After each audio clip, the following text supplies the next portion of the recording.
In the endless black of space, a faint signal moved like a ghost between stars. It was weak, broken, and almost forgotten. On a small listening station orbiting Earth, a young technician named Aaron sat slouched in his chair, staring at the flickering monitors. He had listened to thousands of signals before, all simple noise from asteroids, satellites, or distant stars. But this one felt different. Static filled the speakers, crackling and hissing, but beneath it was something else, a voice, trembling and distant. Help. Aaron froze. His fingers hovered above the keyboard. The word repeated, broken by the interference. He leaned closer, running the signal through the station's translation software. Symbols turned into words. They are coming. Everything is burning. Please, help us. Aaron's pulse quickened.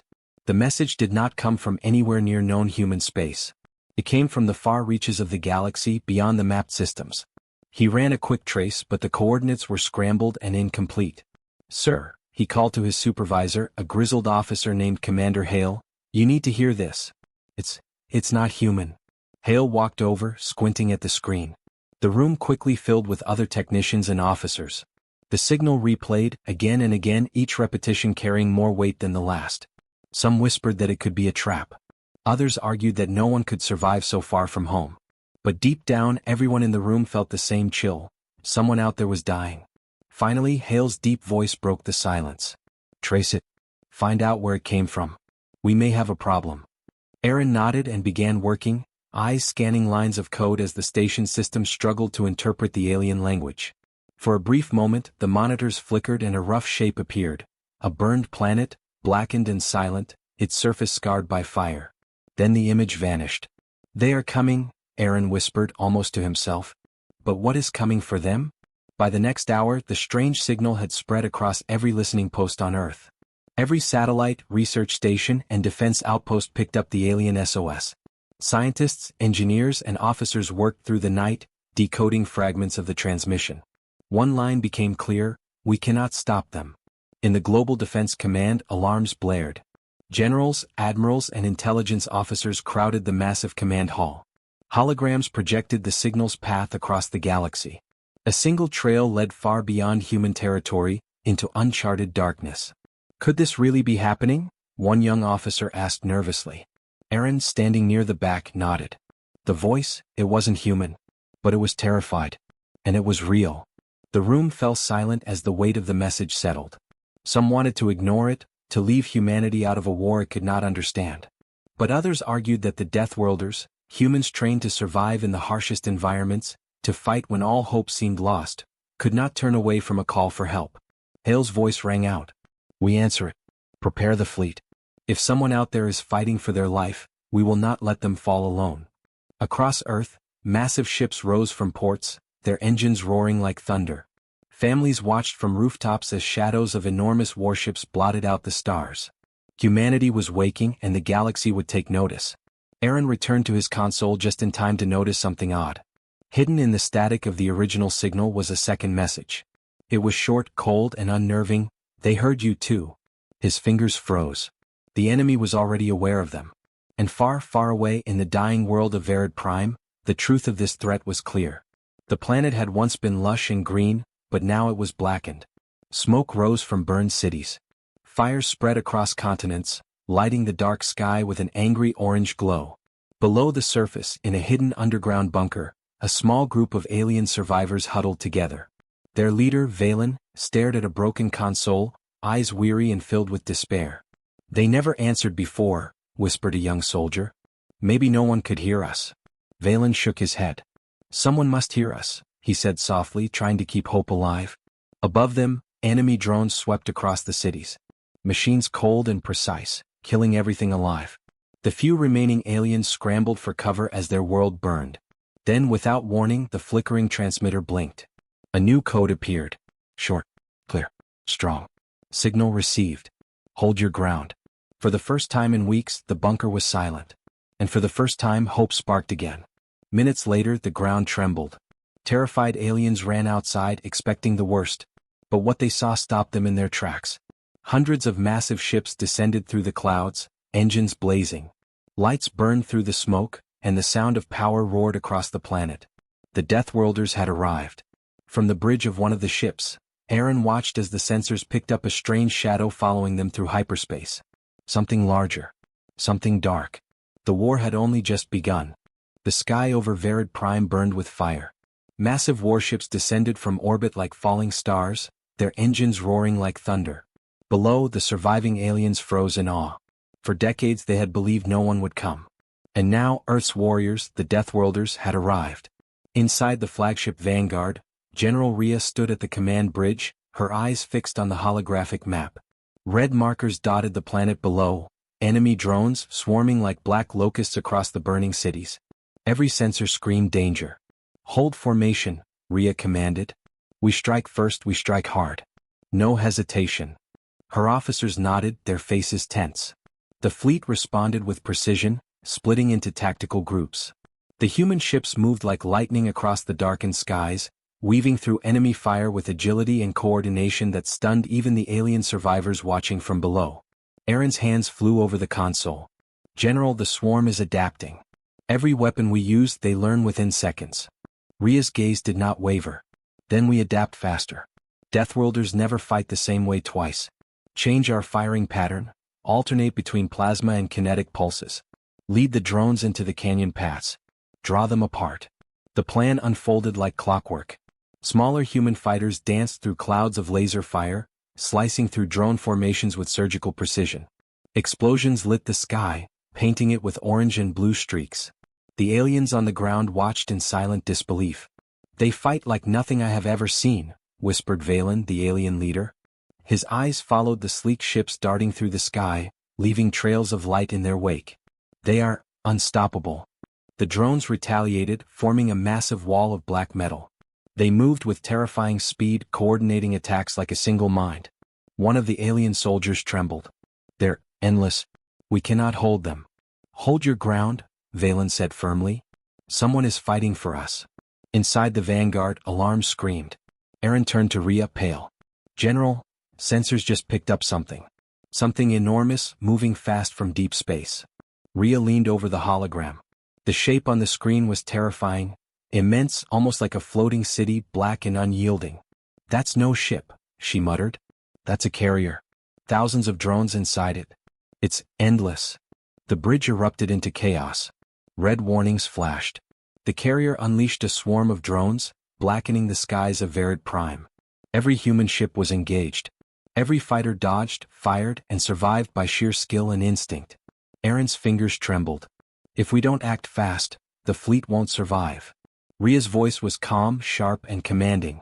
"Then we make them pay for every step. Prepare the Nova Strike. It's risky, but it's our only chance."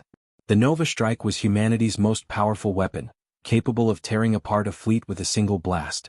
But to use it effectively, the fleet had to get close, directly into the heart of the enemy swarm. Every ship would face near certain destruction unless they coordinated perfectly. Messages crackled across the fleet. "All ships, prepare for full assault. Target the carrier's core. Strike together. For Earth, and for those who called for help." From the ground, Valen watched the fleet form a spearhead, human ships blazing through fire and metal, fearlessly closing on the massive carrier. "They do not hesitate," he whispered. "Even when facing death, they do not hesitate." The first collision was thunderous. Explosions tore across the skies. Drones shattered under the firepower of the Deathworlder fleet, but more replaced them instantly. The carrier released energy beams, carving through the clouded atmosphere and ripping smaller ships apart. Inside the Vanguard, Rhea's hand tightened on the command rail. "Keep them focused. Lead them into the canyon channels. Focus fire on the weak points. We are not just fighting, we are hunting." Aaron's eyes were glued to the screens. "General, they're trying to flank us. More drones coming from the north sector. Divert fighters to intercept. Full plasma volleys. Push them back." Rhea barked. Her voice cut through the noise of alarms, engines, and distant explosions.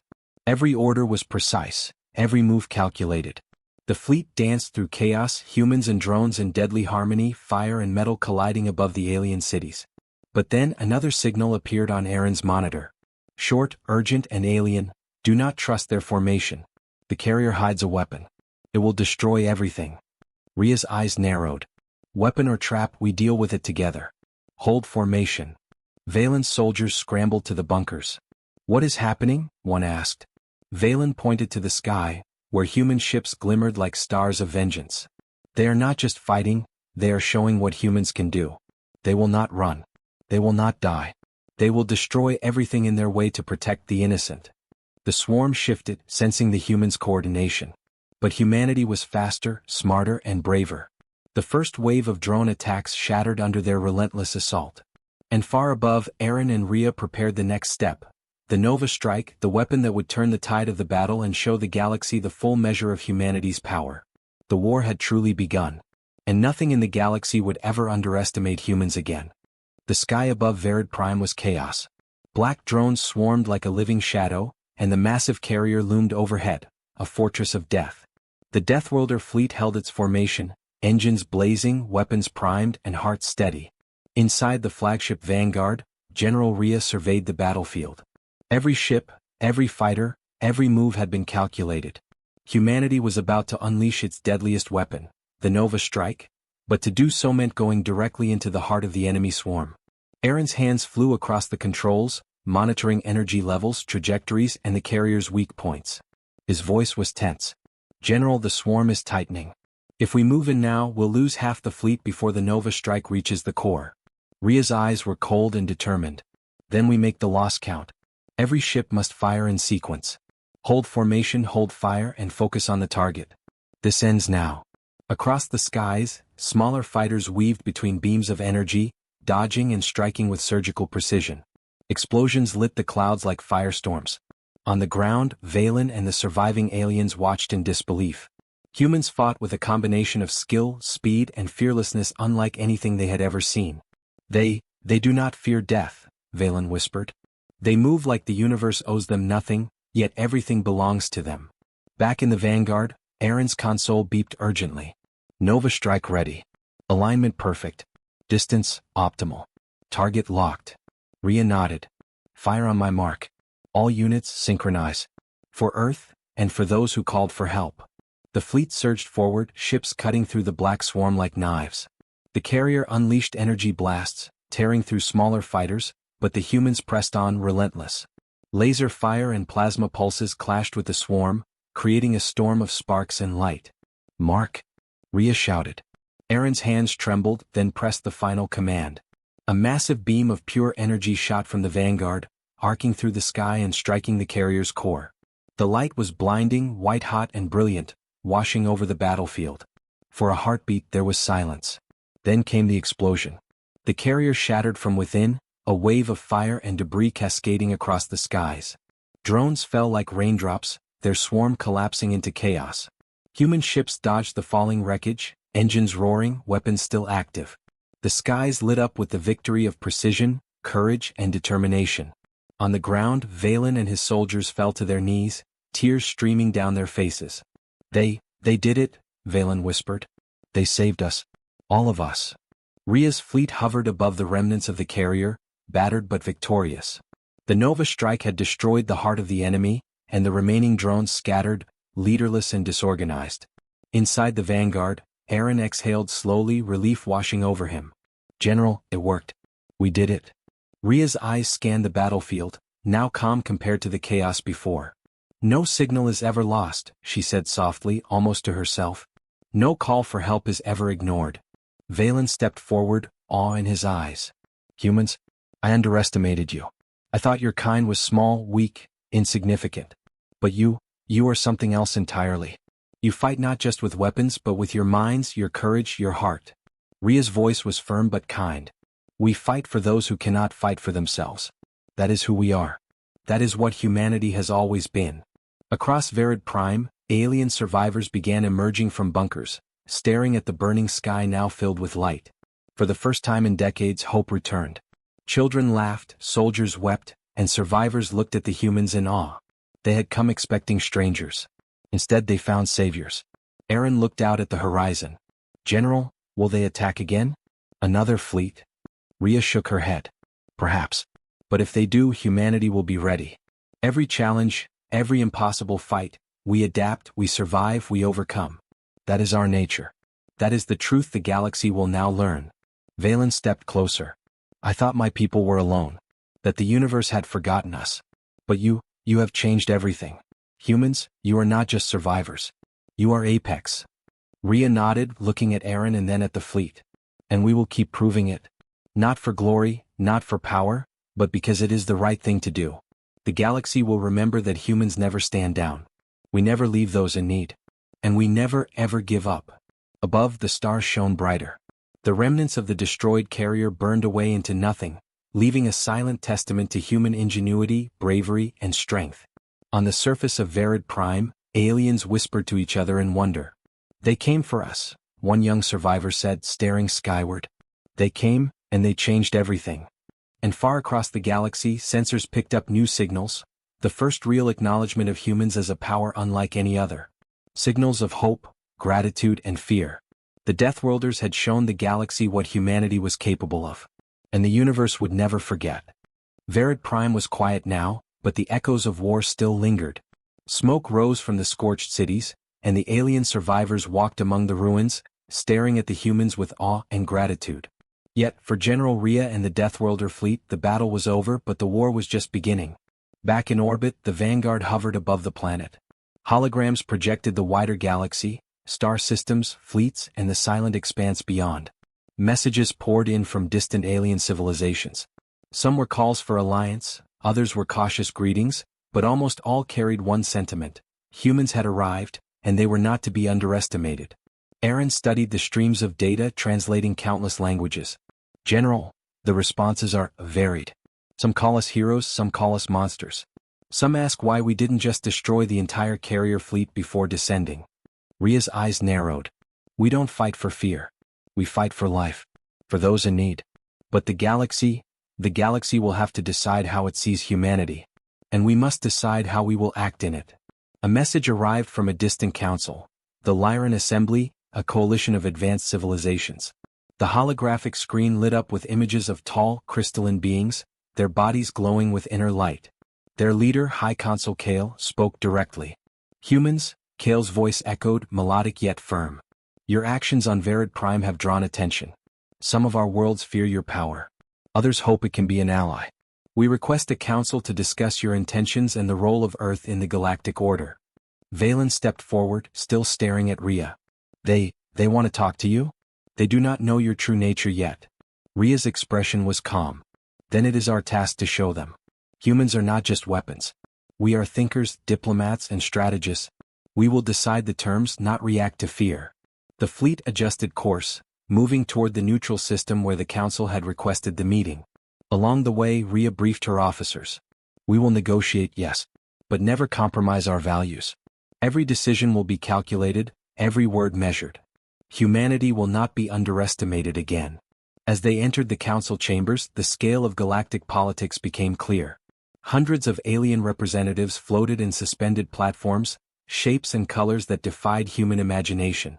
Some had dozens of limbs, others shimmered with bioluminescence, and a few appeared almost invisible, their forms refracting light.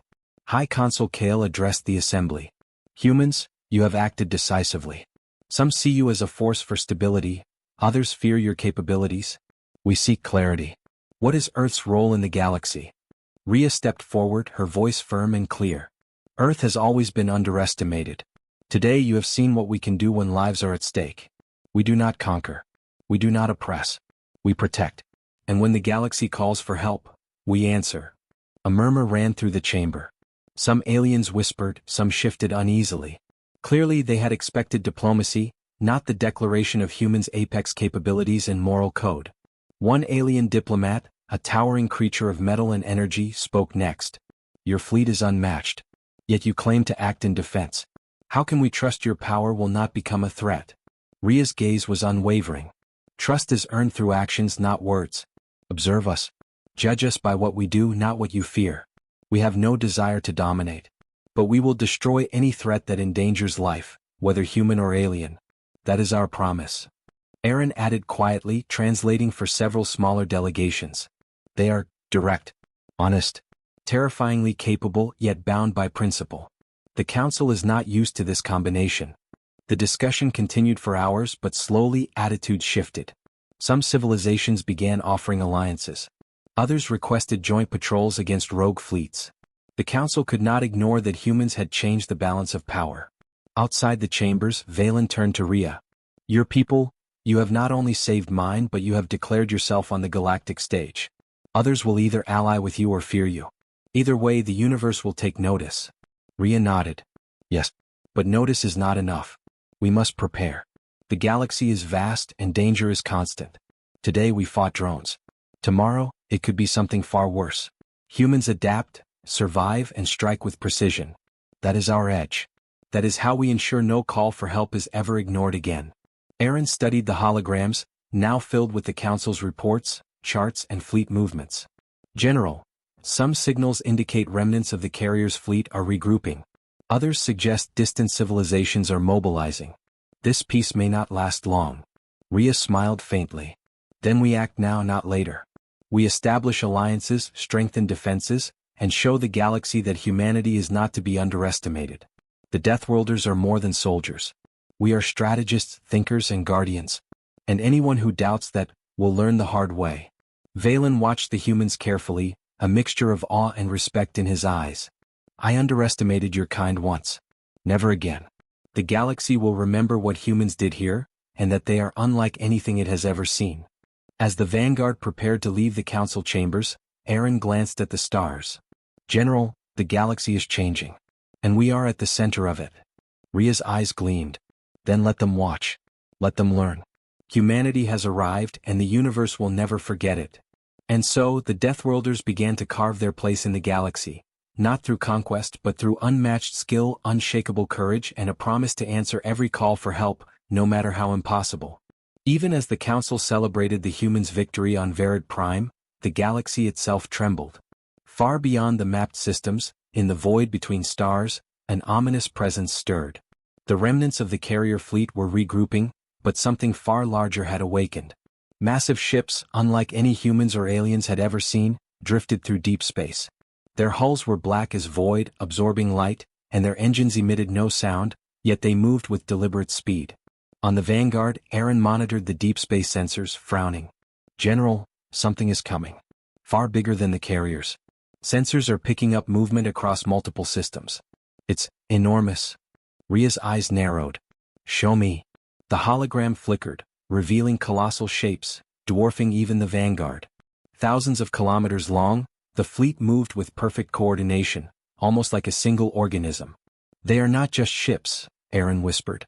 They are a coordinated weapon, or a civilization turned to war. Rhea clenched her fists.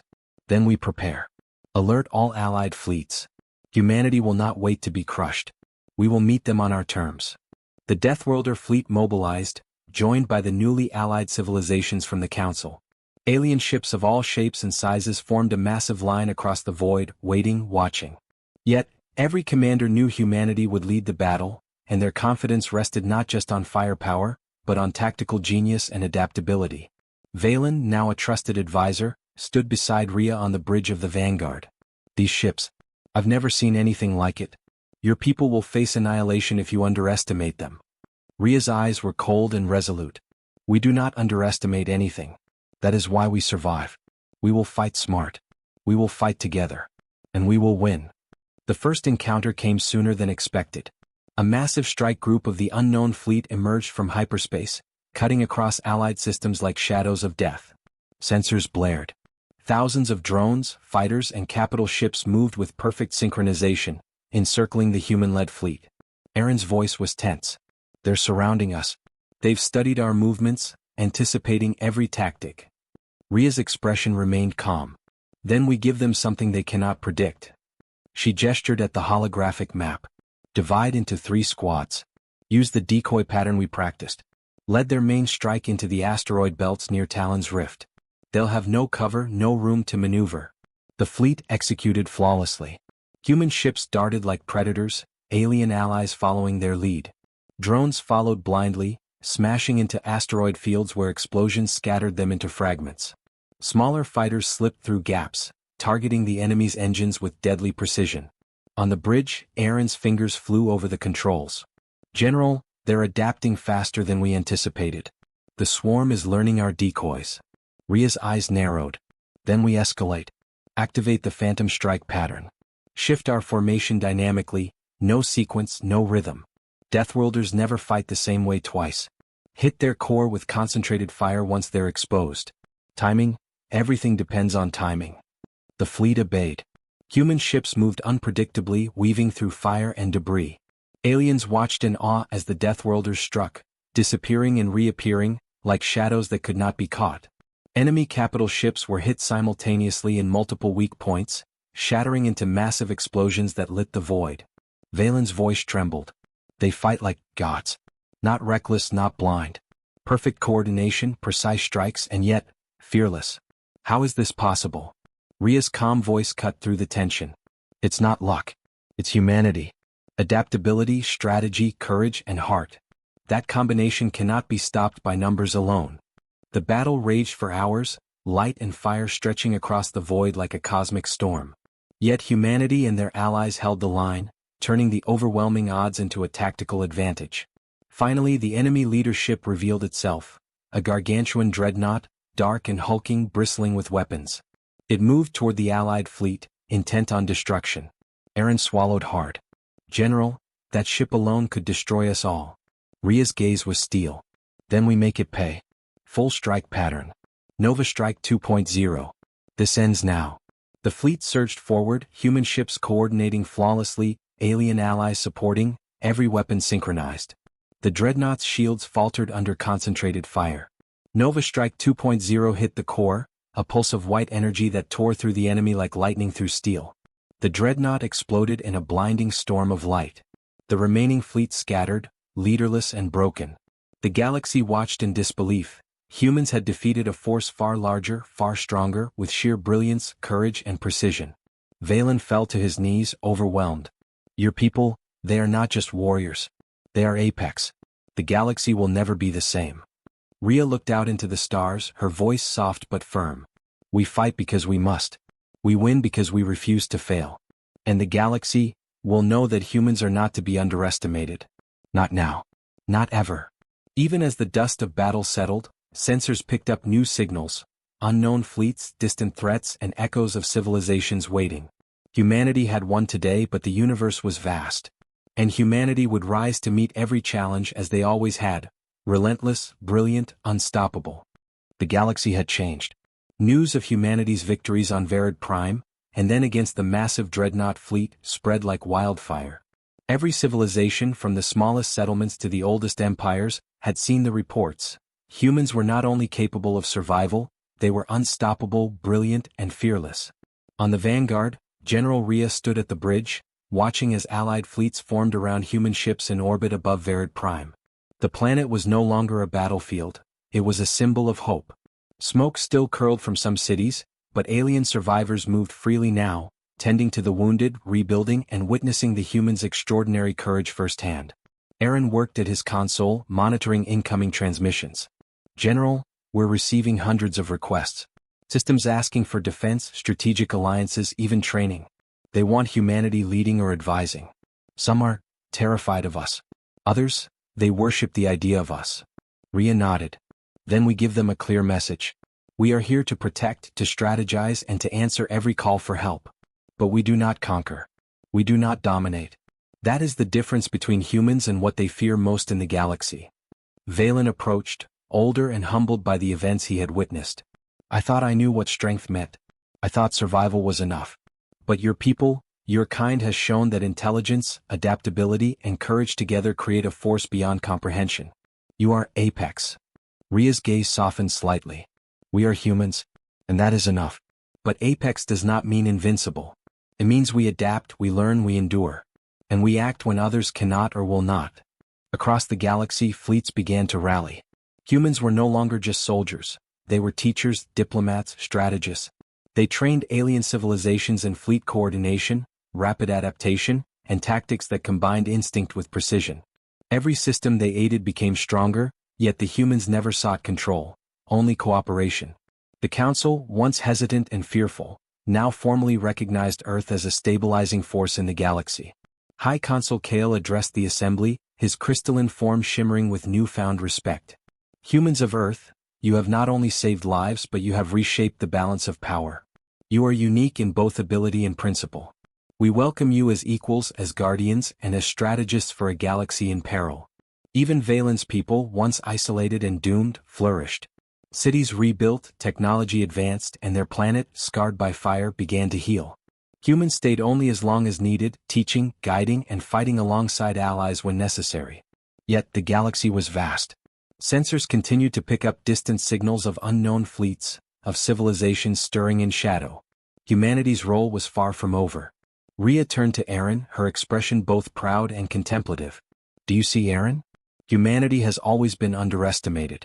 We were counted out on Earth, ignored by distant civilizations, doubted even by ourselves.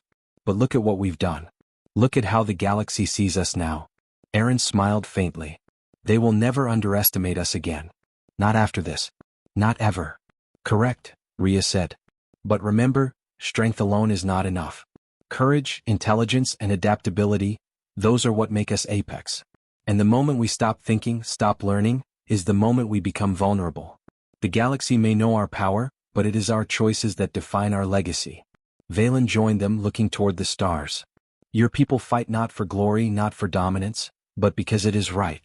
That is what sets you apart. That is why the universe will never forget Earth. Never forget the Deathworlders. Above Verid Prime, the stars seemed brighter. Human ships patrolled silently, a quiet yet unmistakable presence. Fleets of allies moved with confidence, reassured by the humans' mastery of strategy and combat. Across the galaxy, communications buzzed with reports of Earth's continued guidance. Aaron glanced at the monitors, noticing something unexpected. A small, distant signal, faint but deliberate. He frowned. General, there's another message. Not urgent, not hostile, almost like a greeting. Rhea studied it, then smiled faintly. The galaxy is watching. And now so are we. We answer every call, every signal. That is humanity. That is what makes us apex. Valen whispered to himself, awe in his voice. They came when all hope was lost. They fought when death surrounded them. They adapted when every system counted them out. And now, they are something the galaxy cannot ignore. Humans, truly supreme. The Vanguard lifted from orbit, engines blazing, cutting across the stars like a streak of fire. Behind them, fleets of allies followed, ready, inspired, and united. Humanity's legend had begun, not with domination, not with fear, but with courage, intelligence, and the unwavering refusal to abandon those in need. The galaxy had learned a truth it could not ignore. No signal for help is ever lost. No enemy is insurmountable. And humanity is unstoppable. The stars stretched ahead, infinite and full of possibility. And Earth, the small blue world once underestimated and ignored, now stood at the center of the galaxy's future, guiding, protecting, and inspiring forever the apex of life in the universe.